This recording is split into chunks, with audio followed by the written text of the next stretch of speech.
非洲的女人是不是真的特别的开放？为什么给她们穿衣服她们都不穿呢？她们来大姨妈了怎么办？难道她们不得妇科病吗？红泥族的女人为什么一直不洗澡？难道她们身上不会发臭吗 ？Hello， 大家好，我是耀阳。Hello， 我是纳兰。我们现在呢已经抵达了纳米比亚红沙漠的最后一站啊，翻过这座山就是红沙漠了。前几天呢，我们发了一个视频，是关于纳米比亚红泥族的。很多人呢留言问我们这个关于一些原始部落女人的话题。今天我们就统一给大家回答一下。第一个问题，非洲的女人是不是真的特别的开放？为什么给她们穿衣服她们都不穿呢？她们是不是根本就不会结婚？这个要问耀阳了。这个是这样啊，首先，我觉得在他们的意识中没有什么开放不开放，他们好像生下来就跟衣服没有关系。他们大多数人上半身是不穿衣服的哈。我们这次为了给大家拍摄到最真实、最原始的这红泥族，我们去了奥普。它还分有边境的民族和往南部的民族，边境的更为淳朴一点，所以我们就去掏了他们的老窝。我们发现啊，在边境的过程中，他们和安哥拉人住在一起了，但是他们全部都有一个特点，就是不穿衣服。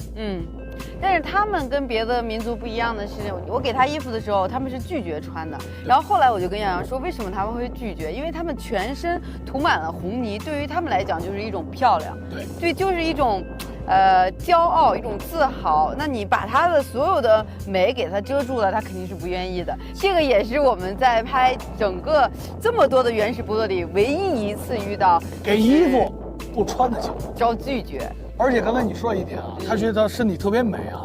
我发现啊，这跟他暴露出来的位置没有什么关系。为什么？因为有些岁数稍微大一点的，他的这个整体已经没有那么的好了。对，你们明白吧？没有那么好，但是他依然不穿，这是他们的文化。他就觉得我的这一身红泥是最美的。对，我为什么要给我穿你们来的衣服？当时一上来给了一个小孩，他没抹红泥的时候，他就很生气。你给他衣服他不穿的原因，是因为首先衣服穿上他会染，还有就是在他们的印象里，这个就是美。还有一点，你发现他除了上衣以外，下边穿了一个屁帘子。你观察真细致。前面一个，后边一个，就像日本的相扑一样，他们穿有一个腰带，前面一个，后边一个，几乎他们身上是没有我们现代的所谓的内衣内裤都没有。第二个问题啊，红泥族的女人为什么一直不洗澡？难道她们身上不会发臭吗？这一点我不知道你们有没有仔细看视频啊。首先，他们拿一熏香，他们熏所有身上的地方。首先，他们真的是永远不洗澡，因为这个你们没有听错，一生不洗澡，一生不洗澡。说实话，咱洗不干净。我不是弄了一身红泥吗？回去以后，哇塞，我这顿洗，拿来往这顿搓，拿着肥皂，拿着这个香皂，拿着胰子，各种。因为他们是用红泥配合着牛油，所以非常难洗。他们是一层一层叠加，从小到大可能都已经好多层了，毛孔都堵塞了。我当时我还纳闷呢，我说他们这不堵塞毛孔吗？完了，女的就这样把腿，来就搭在我腿上，就这样搭在我腿上，你这腿短点，非常之开放啊！真的，人家夸就摁着我都傻了，我说这搂着你啊，特别的就咱们会感觉我跟他也没那么熟，突然就这么搂着。对，我都绿了啊！说我这大老爷们儿，让人女的搂着，我心里都犯嘀咕。就是我就是感觉在那儿的话，如果我们不尽快离开，可能耀阳就留下来做压寨夫人了。压寨郎君那个夫人，压寨郎君。但是确实从他们的身上没有闻到不好的味道。真的是这样哎。你虽然说他们不洗澡，但你没有从他身上闻到，因为他们一直在熏各个部位。你看咱们身上，比如脏了以后啊，有泥啊，出汗就落土了吧？他们不用，他们已经全身都是土，对，所以他们就根本不会再增加一层土，所以他们没有其他味道。一旦有味道，就熏没了。还有他们的发型特别独特，你注意到吗？全是泥嘎巴。他们因为他们的头发是长不长的，他们是没有办法长长头发，所以他们用泥土编成头发的样子，但它底下用的其实是牛尾。是牛的尾巴，牛尾编成了很长的一个接长。对，我不知道你有没有发现，他们的头发，我给大家加一个问题啊，他们头发弄成那样，痒怎么办？他们会拿一个小棍儿，草棍儿，拿草棍儿跟这一直戳，就跟咱们的耳挖勺一样。对，哎，他就拿这个挠，他用手挠不了啊，他拿这个玩意儿挠。这是没想到。第3个问题啊，他们来大姨妈了怎么办？难道他们不得妇科病吗？他们来大姨妈，他们是用树叶。对，他们是一种树叶，那不是树叶，那是一种草药的叶子。就我们观察很细致的，就是如果这个女生她没有成年礼的时候，她里边是什么都没有的，就不穿。对，她就是其实前后两个布，你从屁帘侧面反正是，就是他的意思就是你什么都能看见啊。我没说，你什么都能看见。然后那个他们这个成年以后的女人，他们会包一个布在中间，然后就是如果他们来大姨妈的时候，他们会垫很多层的树叶。我不知道你们有没有注意到啊？他们跳舞的时候啊，我跟你说啊，女孩怎么跳啊？女孩就跟大说似的啊，前面一屁帘子，后边一屁帘子，她就这么跳，没事儿。但是女人不是，女人怎么跳？她捂着。你观察这么细致呢？对，她怕起来，她捂着，她就是捂着跳。哇塞，我没有看那么细致。所以女孩随便跳，一旦结了婚生了孩子，她里边相当于自己给自己做了一个裤子，遮羞布吗？哎，不是，是一裤衩。对，哎，他是做了一裤衩，用皮子做的。对，然后给它包起来，包起来了。对，所以他就可能会怕掉或者坠什么的，他就会有危险。对，他大姨妈的时候会那样去处理。然后，他们会不会得妇科病？这个我认为一定会的，因为男生也是一生不洗澡，男生不洗澡，女生不洗澡，而且其实他们婚前其实也是比较混乱的，非常混乱，随便来。所以我告诉你们，很肯定的告诉你们，他一定会得，对，他一定会得病。但是他们肯定是有某种草药，因为在他们这里其实没有什么正规的医院、医生什么的，但他们会有一些过来的人，就比如说你的祖母、你的妈妈，他们会告诉你一些方法。他会用对药液泡水，对，他会用药液去敷、去垫、去这样去做。对，但是得是肯定得，一旦得重病了，你知道他怎么样？我们当时啊，在城里遇到这么一个事儿，这个没有拍成视频，跟大家讲一下。我们在路上走，就是在奥普沃的这个市里，他们那市里特逗啊，他们这个红衣人会上身赤裸，什么都不穿的情况下进出超市。对，这超市的人穿着衣服，穿着店员服，穿着皮鞋。他们就若无其事的在超市里走，而且大家看他的眼神也已经习以为常。为什么？因为就是特别是原始部落，有远的有近的，近的离奥普可能只有30公里。他们会坐驴车，他们叫 donkey car， 对，到城里去买东西，可能1个月只买一次。对，虽然他跟你就是2个世界，但是他买你的东西，比如面粉啊，比如一些什么玉米粉调料，他会买。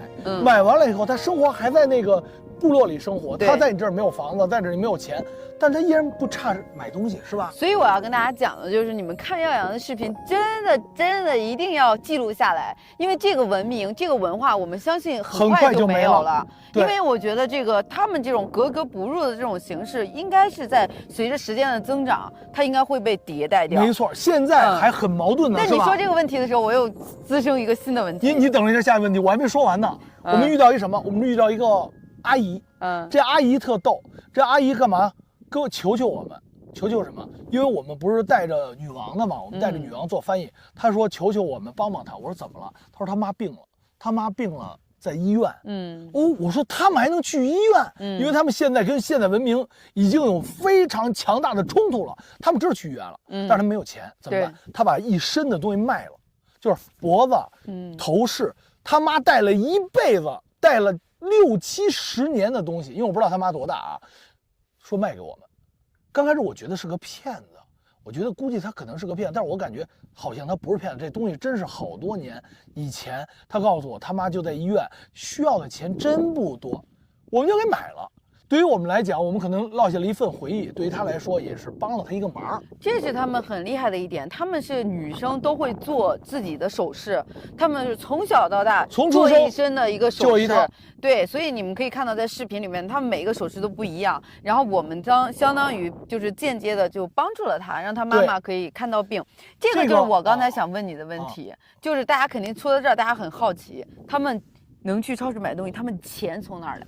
原来纳米比亚这个国家是人家红尼族的啊，人家的原始部落哪都是。对。后来呢，这个德国人来了，后来就发生冲突了。你们也知道，他们没有这个打不过，就被赶到了这个纳米比亚的边边角角，但边边角角的文明很薄弱。